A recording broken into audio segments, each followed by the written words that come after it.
how the vaccines or the COVID vaccines, how it came into the world, where it's coming from, what's the grand conspiracy. These are the serious heated debates or arguments of serious-minded people. We're looking at what we know are consumables that are healthy for Nigerians, that have the capacity of being favorable to our health conditions. But we are not looking towards that direction. And even if end is the regulation of these laws or policies going to be implemented, is it going to, have you seen the Nigeria, okay, now for instance, if you tell us today that the fuel price has been increased to 100 naira, and before automatically, once you hear that signal, know that the transportation from point A to point B has been increased. Now it's been implemented. Now, once you hear mistakenly there's a protest or one thing happens and it was reduced, it can, to bring it down back to where it used to be, or let's start having that conversation, it's almost impossible.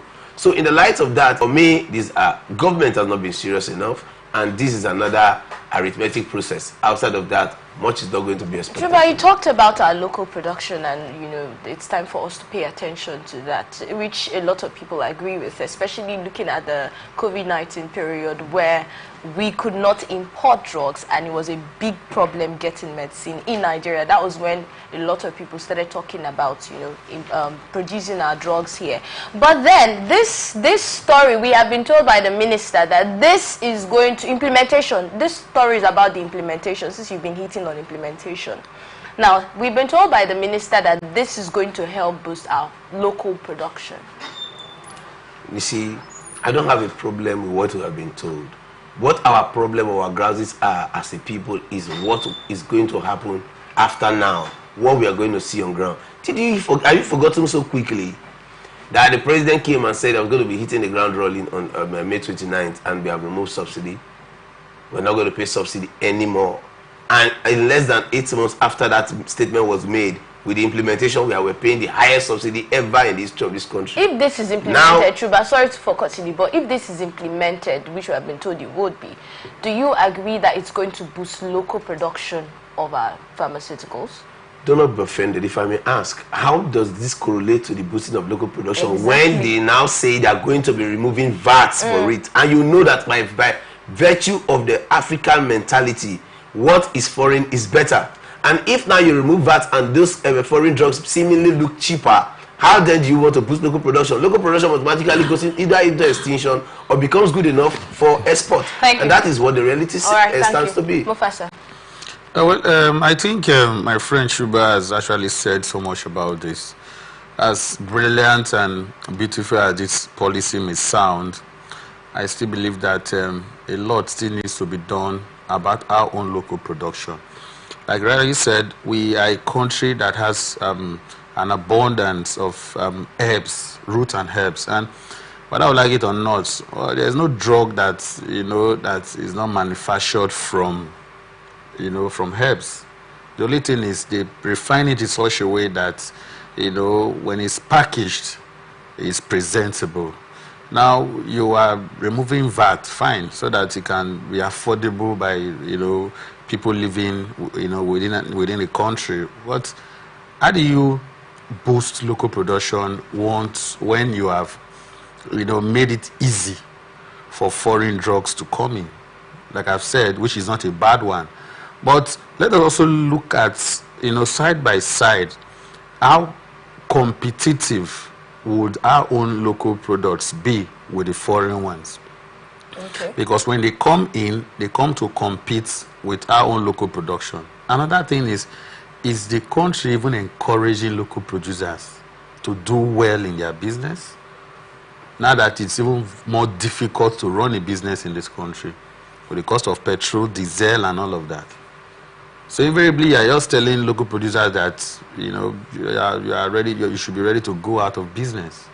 Importers takes over everything, and it is what it is. We've spoken to some of these pharmacists. I have spoken to some of these pharmacists. I remember one time when I was talking about local production of some of our pharmaceuticals, and they complained about, now the problem is not the manpower. Because when you talk about how can we really compete with, how can our products get to compete with these foreign products, the problem is not the manpower. We have the manpower, according to them, right? The problem is funding. The problem is the much needed attention. That's the attention that is needed being placed on that particular sector. And that is the problem that they have placed it on. And then tracing it back to our schools, our educational system, since we have been complaining and saying that in our universities we don't have so much of practicals and all that, do they really, the manpower that we have available, how much of this knowledge do they even have with this local production that we're talking about? Now, everything boils down to the government. You just cited a very key aspect of the whole gamut of, you know, the value chain. A citadel of learning, which is like the board where it springs up from. Of course, there is need to pay more attention to it, not just on the issue of pharmaceutical, even in every other endeavors of human existence, you know. But if we want to look at it from what we have now, how do we, you know, just that we bring up something? You know, let us think of the immediate response to what we have, the problems that we are being faced with. Because like you rightly said, you can't, in fact, to treat malaria now is something else. It's either you just be drinking water and, you know, pray to God that malaria goes, or you go to one spiritually somewhere. You know, to cast cheaper? Even that is more expensive. It's even expensive. Miracle now is not. Miracle doesn't come cheap. So, you know. So now our destiny has been left in our hands. That's why I said, as beautiful and brilliant that this policy is, you know, it still does not solve the problem, you know, in the long run. You know, when you are removing VAT, how long can that be sustained? How can that be sustained? It simply means that you also need to beef up, you know, other sector, like the Standard Organization of Nigeria, like even the customs, because it's also give way to also having substandard products, you know, being brought into the country. You understand me? So how do you now regulate the quality of these things that you're allowing to come into this country? It has a broad spectrum that the government needs to consider. It's not just being in a hurry to do these things. Let us also look at how do we, like you rightly said, research, you know, other things that will encourage local production. We have herbs. The other time there was a gentleman who said he has the cure for HIV, AIDS and all of that, Dr. Jeremiah Balaka, and what happened to him? It was, you know, it was somewhere along the line, they just shut him up. The so-called COVID-19 or COVID-20, or I don't know the year that, you know, COVID came, and we saw the business, the huge business that they deal with it. So let us be realistic in tackling the problems that we have in this country. If we boost local production and we have more of our products here, how much trust do we even have in our products? You see, you have asked a very fundamental question that takes us all back to 2012. In 2012, there was an epidemic that was called Ebola. And we have kept on shouting all of our voices that if anything happens to us today, we have lived our part. History still has a place to remember us, whether for good or for bad. In 2012, there was a professor called Maurice Iwu that worked hand in hand with his, what's it called, biological, whatever, working hand in hand with the Nigerian government. At the time that the WHO, I make both to remind the world, the WHO said Nigeria did not have the capacity to combat the Ebola, as it were. But then the renowned biologist, Maurice Iwu, and the federal government of Nigeria worked out a modality, and a syrup was implemented and was applied or used, and Nigeria was able to eradicate Ebola in Nigeria. On that same note, the world WHO took a whole page in the biggest newspaper in the world, the Times newspaper, and lampooned the Nigerian government for incapacity to manage that Ebola. So it was going to put Nigerian citizens in ambush way. People were going to die, and all of that.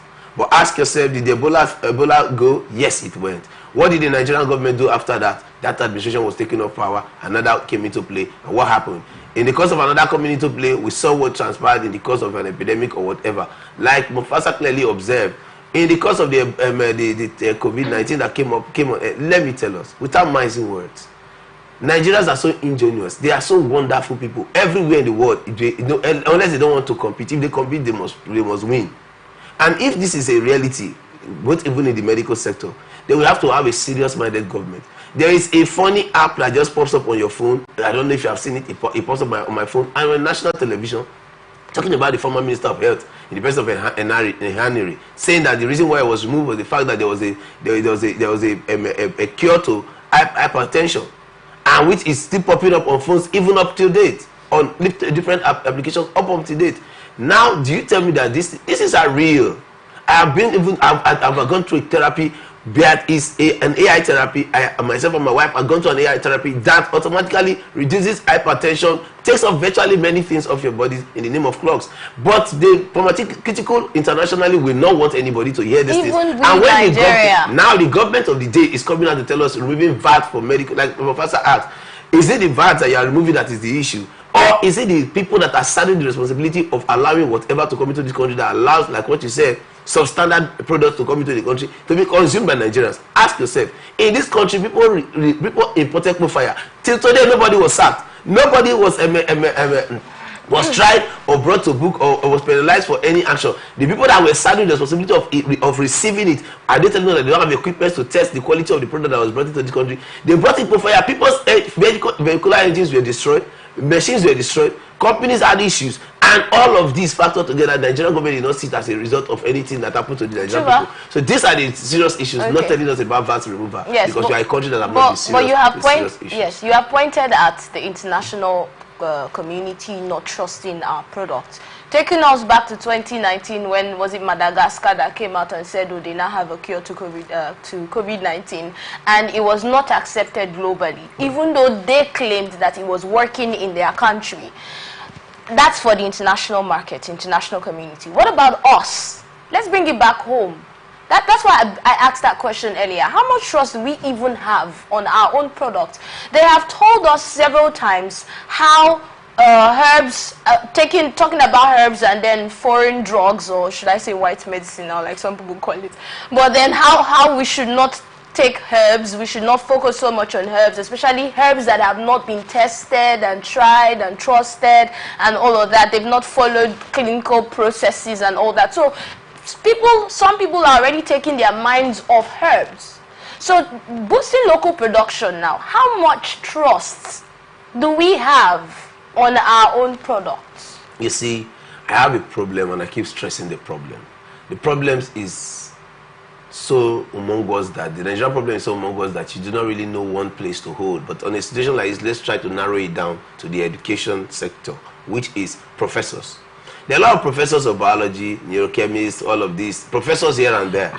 What is the government doing to galvanize these people in the place of, okay, look at our budgetary system in respect to education or even health. Now, what is the budget meant for research? Now we're looking at, earlier you were talking about food security and all. Now we're looking at herbs as a recipe to the drugs, because virtually every drug you see today, they are all 90% from herbs. It is about the preservatives and all and packaging that brings in chemicals and all.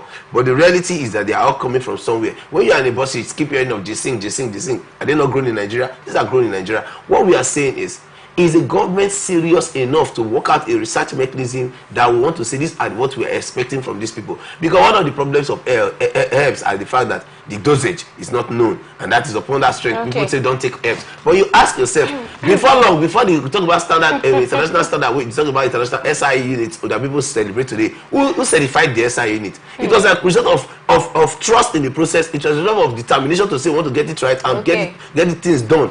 What we are saying now is we already know that there is no overdose of bitter leaf.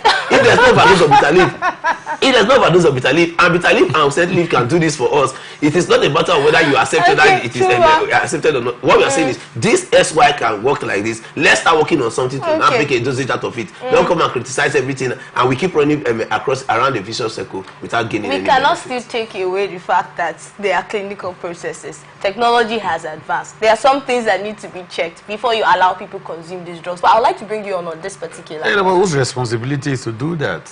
You know, my friend cracked me when he said there's no overdose for bitter leaf, which is the truth. No. You know, there's a conspiracy. You say there's no overdose. No. When he said there's no overdose for bitter leaf, he's only trying to give a broader spectrum of how we have neglected these things that we have. Because if there's overdose for water, then we can even harness and become an exporter.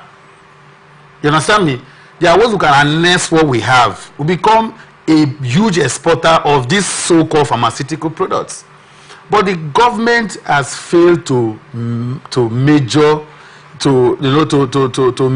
in the things that serves the country the more, in terms of something that would benefit the larger, majority of Nigerians.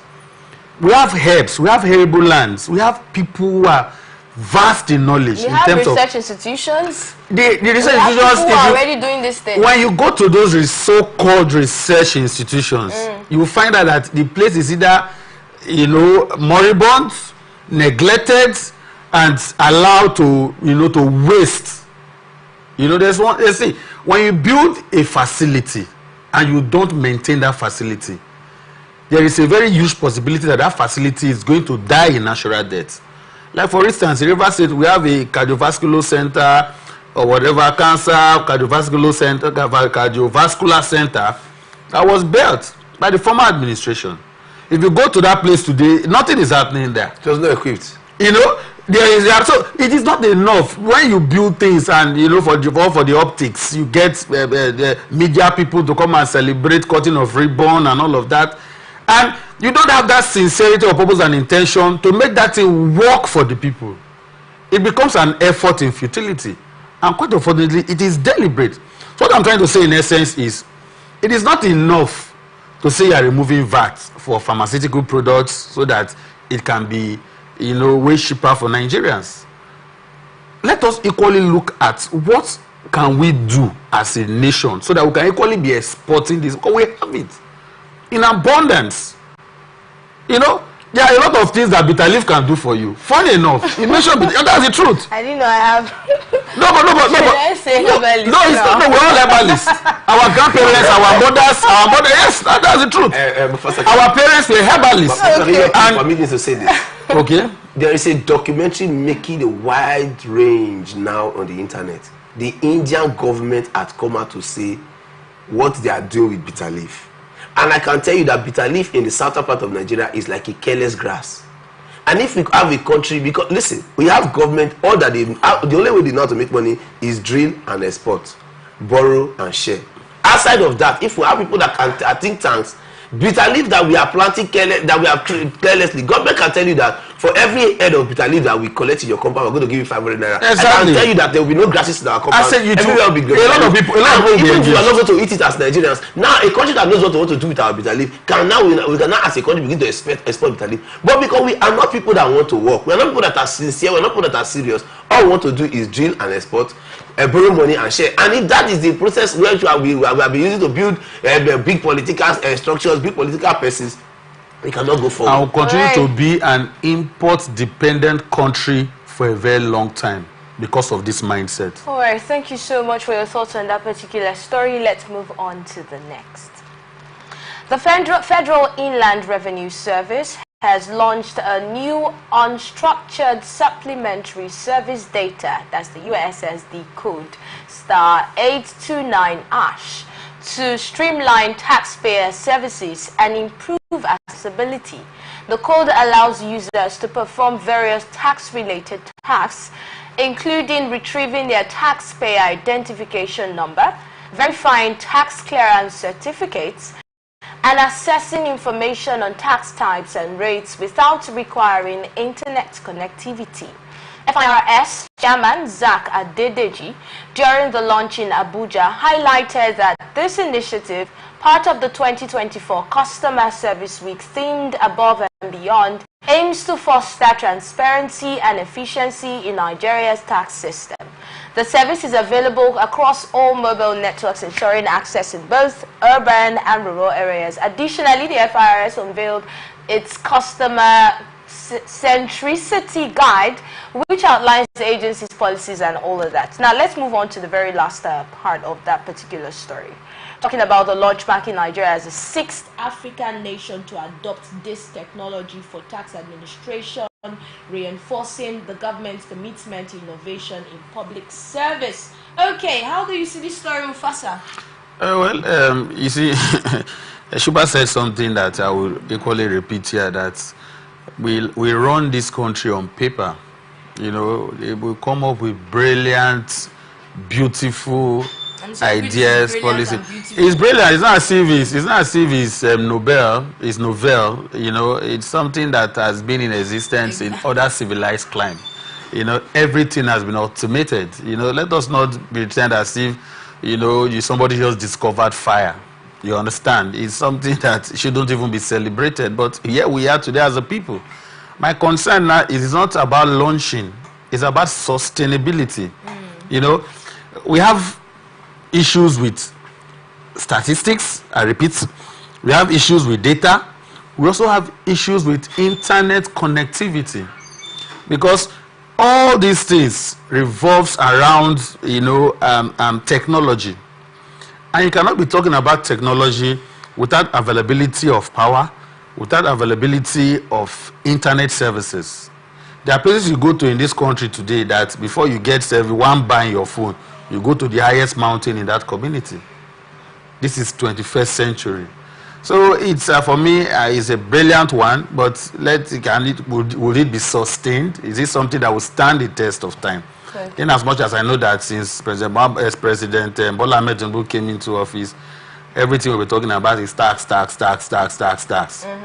You know, nothing has been said about the welfare of the people. But recently we had tax exemption for some businesses. That's what I said now, whether it's exemption or increment, or it's just tax. That's for the people. That's so what happened to welfare? Benefit the people. You are buying petrol at the rate of, now they just told us about an increment in the cost of PMS. We'll go to PMS. So let's talk about tax first. Let us.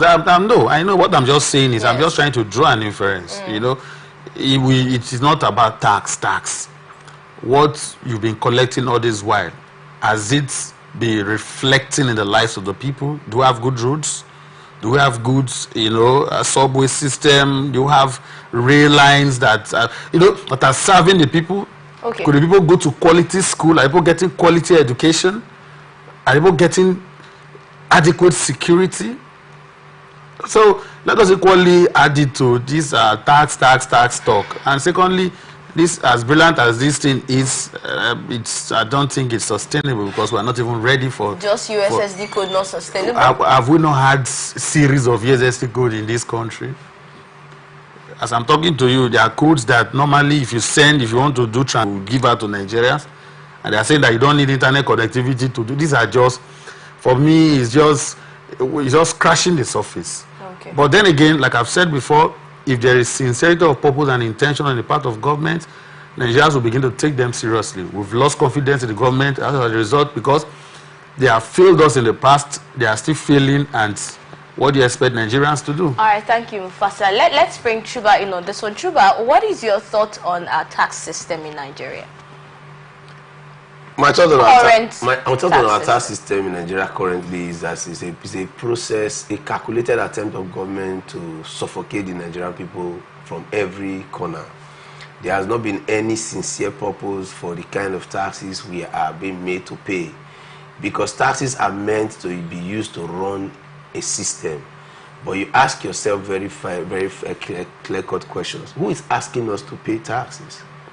A couple of months ago, the PHCN, or what we call the NEPA, or what we call power holding, as the case may be, came out to tell us 46 MDAs, how many government parastatals, owing them to tons of billions of naira, even the House of Villa and the Ministry of Power, owing the people that they claim to be generating power, that they're generating power for. And these same people will sit down in a federal executive council meeting and come up with taxes for more Nigerians.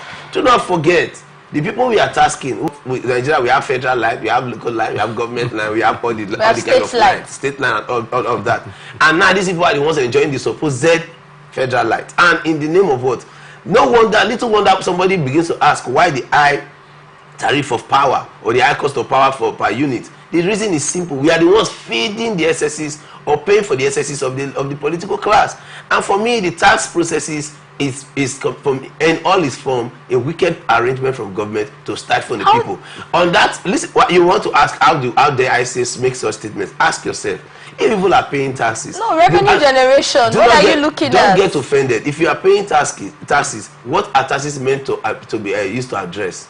Ask yourself. The most important road in this country to me as a Niger Deltan is the East-West road, because it's the breast upon which everybody is sucking something to survive as a country, upon which we are doing the transportation of products. Then all this East-West road, you and I know the state it is in. You and I are talking about a road where on a regular every 4 days they one truck falls somewhere, well there's one hold up somewhere because a truck fell there. It does not matter to these people, and you are collecting taxes to do what? Now we are talking about taxes as Mufasa earlier opined. Ask yourself, you are saying you are talking about USSD code and all, where there is no power supply. Now, if somebody if you have not charged your phone, how can you now use the USSD code? But is it not faster? Is it not better than the process that we have had all the while? We are not saying that the idea is not commendable. Okay. But we are looking at it from an holistic viewpoint. We are not coming here to praising a government that has done little or nothing. Like we are saying, at Giant of Africa, we are the sixth in Africa to start to apply a process. We are supposed to be pioneers of. Now we are not saying that it's not a brilliant. Like, just get these observations and reasons clearly. The idea is brilliant, and we applaud the ideas. It's a welcome development. But now ask yourself, if the GSSD code has been sustainable, like we all want to pretentiously applaud, and possibly government pressing us will come to want to defend. The USSD code is uploadable by over 47 banks that I think we have in Nigeria today, removing the microfinance and all other online banking. The USSD code is functional and we should upload it. Why is it so important? It's so difficult for this USSD code to be applied by INEC or by a government that wants to see to it that the country moves forward and remove violence and bottlenecks or processes of registration for elections and all. The government finds it difficult to make things work, and that is why Professor said the insincerity of government is the reason why people like us, who are the people's voices, come out on public space to say, until a process or an idea is implemented and is working, we cannot join the bandwagon of praising an idea. Ideas are too many. Beautiful ideas are all over the place. But ask yourself, how well are they being implemented? Now we are talking about, sorry to before I drop down, because I know we'll get there, but let's just scratch the surface. Now we're talking about a USSD code. Unless your phone is on, that is the only way you can even apply the code. Now you have put fuel and diesel at that homologous price. The former minister of transport said he cannot buy diesel in his house again. He's staying in that blackout. You and I cannot. You cannot. There is no power anywhere. So how do you not charge the phone? Even if you don't have internet, at least you should be able to have a phone that is on before you can now use the phone. But now you cannot do that. Thank you so much, Shuba. Thank you. We appreciate your thoughts on that one. But you raised the concern that. Something that's very vital when you talked about taking voting online to take away the violence that we usually have during our elections. But we'll go on a short break now, and when we return, we will discuss other stories, and yes, we'll also make reference to that statement by about the diesel not being affordable by a lot of Nigerians. Please stay right here. It's also going anywhere. The people of Maiduguri need your help. A catastrophic flood has engulfed the city, leaving over 1 million residents stranded and fighting for survival. Entire communities are submerged, with people trapped inside homes and on rooftops cut off from food, clean drinking water and essential supplies. Health experts are warning of a potential outbreak of deadly diseases, and medical facilities are out of commission. The situation is dire.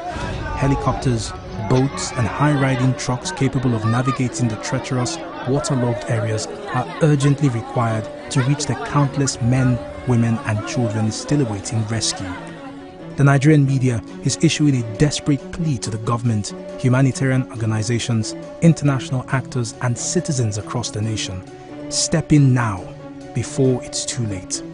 For more information on how you can help, contact Professor Usman A. Tar, the Honorable Commissioner for Information and Internal Security, Borno State, on 0809-233-3955. every second counts. This is powered by Atlantic Television Network.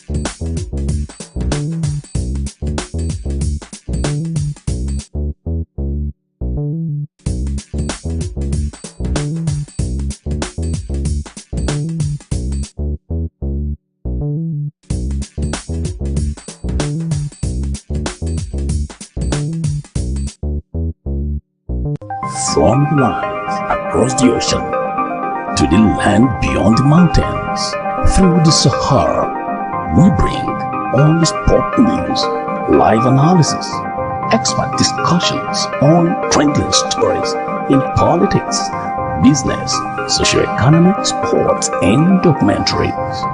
So catch all the updates on the happenings around the globe. Stay focused on the fact today. Only on ATN.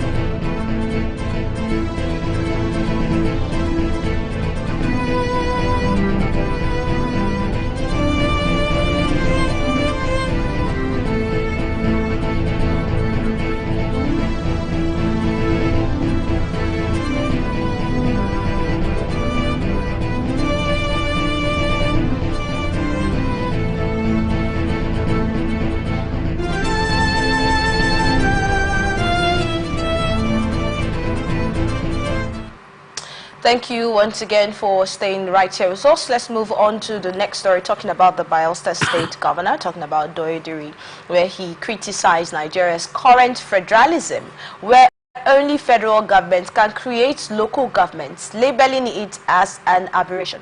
Now, speaking at the 64th Founders Day lecture at the University of Nigeria, Nsukka, he argued that states should have the constitutional right to create and legislate on local governments to address their unique needs. Dewey emphasized that true federalism, grounded in equity, justice, and fairness, is essential for Nigeria's unity. He called for a governance system that allows states more autonomy over resources, stating that oil-producing communities remain impoverished despite their contribution to the economy. He also advocated for the reconsideration of the Land Use Act of 1978, which limits states' control over resources. Additionally, the governor supported state control over local security through the establishment of state police. He urged for a political culture that embraces diversity and fosters genuine federalism, enabling Nigeria to prosper as a more equitable nation. He has mentioned various issues here for conversation, discussion. He has talked about state police, he has talked about our federalism, the local government, and all of that. I would like to bring Chuba in on this first. I think for once I would want to align myself with the government official on this matter. If you look at the state, the provisions of the constitution empowering the federal government alone to create local government, and yet you're talking about complete local government autonomy. It's an aberration, because whether you like it or yes, ask yourself, we are pushing ourselves one way or the other into an anarchous situation. A state like Kano has how many local government? Zamfara has how many local government? Ask yourself, what do these states bring to the table? Let's be factual, let's be real. And now the federal government, by personal gazette, had created most local government in most of those states, whereas the cash cows of the nation, where everything comes from, are not even allowed to have such states. So local government. It's a pity if anyone wants to fault the former president, the president of Goodluck Ebele Jonathan, who, because of fairness, exposure, permits me, whatever excuses anybody wants to make for him, allowed Bayelsa State to remain with an 8 local government states that was created by the federal government. It's out of the wisdom of the state by itself, the hardest local government that is being funded from the state coffers. Then how then do they be completely what's it called, autonomous? So you now ask yourself that you now tell yourself these are the serious issues as a people that we are looking at. We are looking at serious issues that should be checkmated from one area or the other. Do not forget, till today as we speak, however the noise and the hues and cries that the former president had to even pay billions of naira to the Zamfara state government in the importation of, what's it called, in the mining of gold. They turned all the illegal miners of gold in Zamfara state to become local artisans. Now you ask yourself, in the Niger Delta region, no fire boys can ever be turned into local refiners of product. But every day people are clamping down on these persons, and without any clear-cut legislation to see to it that it's a united Nigerian state. Ask yourself, is there any state in Nigeria that does not have natural resources? There's no such thing. But yet, the Nigerian government leaves serious issues that should be discussed on the bane of the fact that, hey, it's for national unity. Ask yourself, is this autonomy of local government not going to cause us more problems in the coming years? Because when you now say you are giving autonomy to states that have 44 local government, and a certain amount of money in this quantum is released to those states directly from the federal coffers, then you now ask yourself, for states that are oil producing, that are producing so much to sustain these same states who have so much local government, and the country at large by extension, and yet they have only 8 local government, don't you think this will in no time raise another level of insurgency that will cause another disparity in the demographic of the nation? Thank you for your thoughts, and I would like to find out what Mufasa thinks about this one, but that will be after the short break. Please stay right here with us. We'll be right back in a minute.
All right, thank you for staying with us. I told you bring in Mufasa on that story after the break. Mufasa.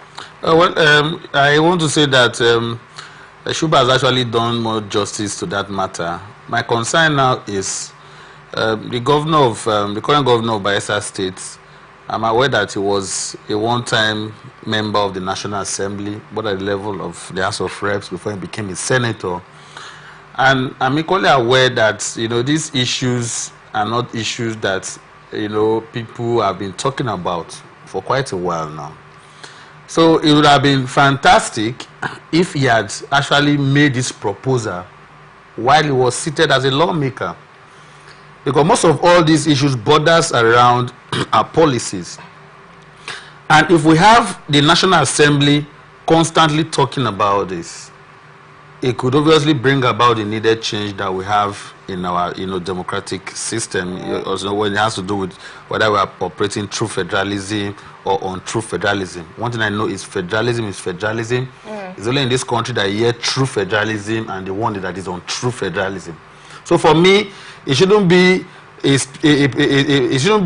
state of, you know, your view of the road changes when you move from the passenger seats to the driver's seats or vice versa.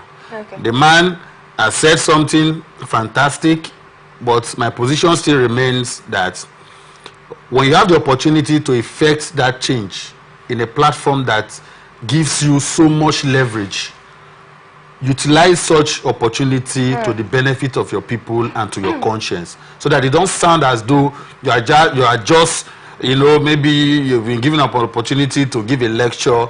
You just want to, you know, tell the people that this is what you know, which actually is not even what you intend to do once you are given the opportunity to make those change happen. So that is just... So that's how you view the story. But let's talk about one of the most trending topics in Nigeria currently. It's on the fuel hike, rather. Nigeria Labour Congress, as NLC, has condemned the recent fuel price hike by the Nigeria National Petroleum Company Limited, describing it as a betrayal of the Nigerian populace. NNPCL raised the pump price of petrol from 897 naira to 1,030 naira per litre.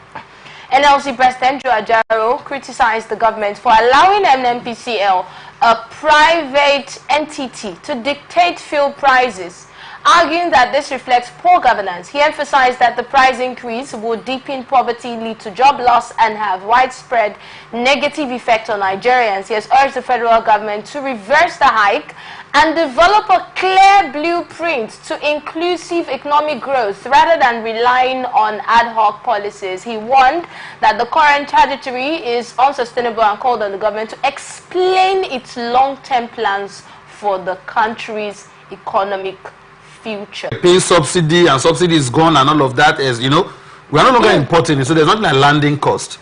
Secondly, the product is being refined.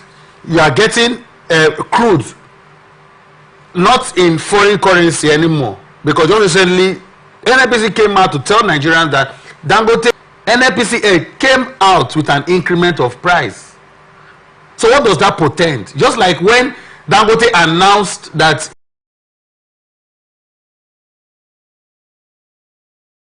people should be the hallmark of governance, the answer is an emphatic no. And the NLC, I really do not take them seriously. And we are going to a point where we are going to pay from here to Rumola to like 700 to 800. I can bet you it's not going to take long. People are going to react. Thank you, Chuba. Mufasa, I would like you to wrap up on this one in 30 seconds. Well, leaders should, you know, do what is right, you know.